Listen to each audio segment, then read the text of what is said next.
4 na taong nang nakalipas noon pang 2022, sinimulan na natin ang balitaan gaya nito. At ngayong 2026, itutuloy natin ang nasimulan. 2022, lumalabas na dahil sa pagtaas ng mga bilihin, ang dami ho nating mga bilihin na nagsitaasan ho ngayon. Sa hindi inaasang pagkakataon, naging partner pa ni Brian ng isa sa pinakamaganda nilang kapag-aral sa UMS na si Melody. Although nagsimula yan nung nakaraang administrasyon 2017-2018, pero kasi galing na natin sa pandemya.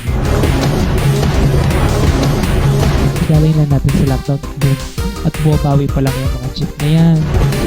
To be exact, my house was burnt by extreme fire in one of the residential area that I was living in here in Quezon City, Philippines.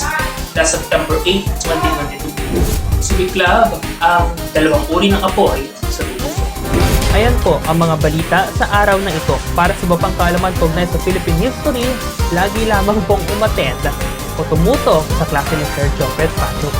Magandang araw, ako po si Brian Carolina. At ito ang Balita Politika ngayon.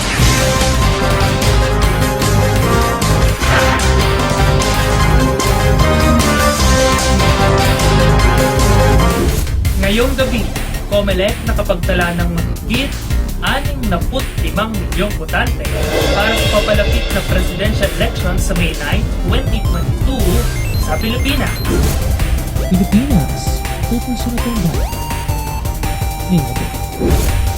Ano ba ang balikan natin ngayong araw? Yung. That's ang gwapo natin dito ah.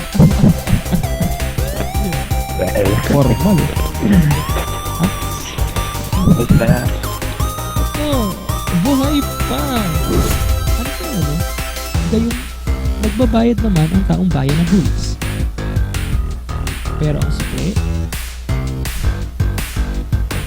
hirap ibigay. Yan po nagtatapos ang kumustahan natin ngayong umaga na pala. Pasado 12 o'clock na po ng madaling araw ng May 28. Susunod na po ang donations po.